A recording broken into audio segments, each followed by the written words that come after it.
Hello friends, welcome to our new Sakthi channel. இன்றைக்கி நம்ம என்ன ரெசிபி பார்க்குறோன்னா, நாட்டுக்கோழி கிரேவி தான் பார்க்க போகிறோம். அதற்கு தேவையான பொருட்கள் என்னென்னா, நாட்டுக்கோழி 1 கேஜி நல்லா மஞ்சத்தூள் உப்பு போட்டு கழுவி வச்சுருக்கேன்.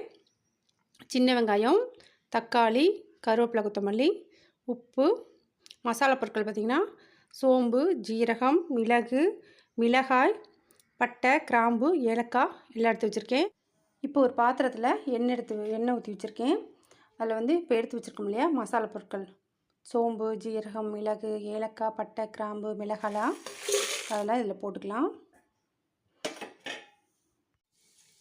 இதை போட்ட மசாலா பொருட்கள்லாம் சிம்மில் வச்சு லைட்டாக கிளறி விடுங்க.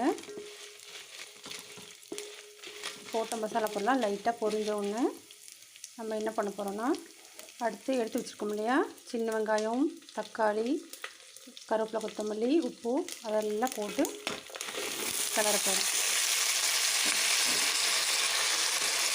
மசாலா பொருட்கள் போட்டதெல்லாம் பார்த்திங்கன்னா நல்லா வணங்கிடுச்சு. இதை இப்போ எடுத்து நம்ம ஆற வச்சுக்கலாம். ஆற வச்சு மிக்ஸி ஜாரில் போட்டு அரைக்க போகிறோம். இப்போ ஒரு குக்கரில் நல்லெண்ணெய் ஊற்றிருக்கேன். அதில் கொஞ்சம் கடுகு போட்டு சோம்பு போடுங்க. சோம்பு நல்லா பொரிஞ்சோன்னு இஞ்சி பூண்டு பேஸ்ட் இருக்கு இல்லையா, அது ஒரு 2 டேபிள் ஸ்பூன் போடுங்க.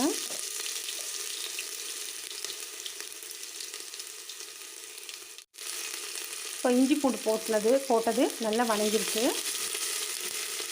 இப்போ நம்ம ஒரு அரை வெங்காயம், கருவேப்பிலை, கொத்தமல்லி, ஒரே ஒரு தக்காளி கட் பண்ணி வச்சுருக்கேன், அதை போடுறேன்.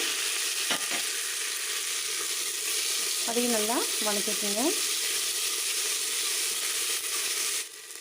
வெங்காய தக்காளி ஓரளவு வதங்கினோன்னே நம்ம எடுத்து வச்சுருக்கோம் இல்லையா நாட்டுக்கோழி க்ளீன் பண்ணி மஞ்சத்தூள் உப்பு போட்டு க்ளீன் பண்ணி வச்சுருக்கோம். அந்த நாட்டுக்கோழி இதில் ஆட் பண்ணிக்கலாம். ஆட் பண்ணி நல்லா கிளறி விடுங்க.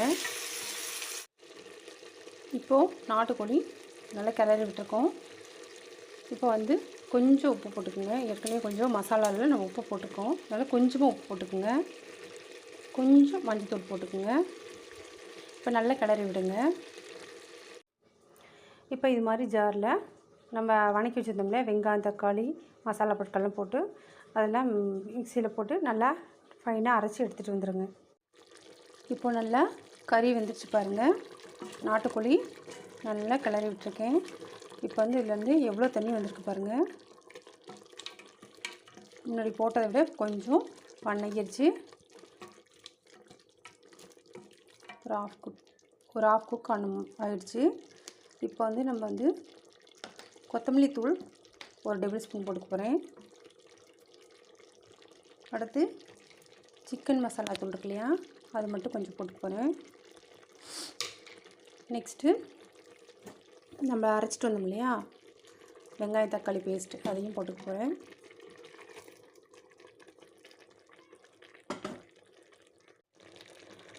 அரைச்ச பேஸ்ட்லாம் வெங்காயம் தக்காளி பேஸ்ட்டு அதை இது குக்கர் இருக்க நாட்டுக்கோழி கறியில் போட்டாச்சு. இதை நல்லா கிளறி விடுங்க.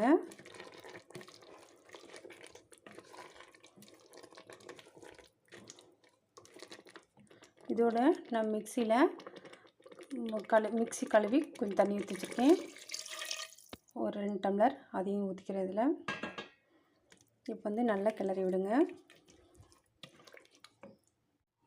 இப்போ கிரேவியை நல்லா கூட்டி வச்சிட்டோம். இதை நல்லா கிளறி விட்டுட்டு ஒரு 4 விசில் விடுங்க. நாட்டுக்கோழினால் கொஞ்சம் வேகிறதுக்கு லேட் ஆகும், அதனால் 4 டு ஒரு 5 விசில் விடுங்க. இதோ சுவையான நம்மளோட நாட்டுக்கோழி சிக்கன் கிரேவி ரெடி ஆகிடுச்சு பாருங்கள். எண்ணெய்லாம் பிரிஞ்சு எவ்வளோ சூப்பராக வெந்து வந்திருக்கு பாருங்கள். சூப்பராக இருக்குது பார்க்குறதுக்கு. நம்ம இப்போ எடுத்து சர்வ் பண்ணிடலாம்.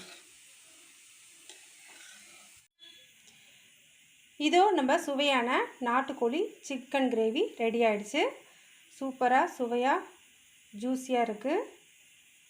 இது போல் டேஸ்டியான ரெசிபிஸ் வேணால் நம்ம நியூ சக்தி சேனலை லைக் பண்ணுங்கள், ஷேர் பண்ணுங்கள், கமெண்ட் பண்ணுங்கள், சப்ஸ்கிரைப் பண்ணுங்கள், பக்கத்தில் இருக்க பெல் பட்டனை அழுத்தி விடுங்க.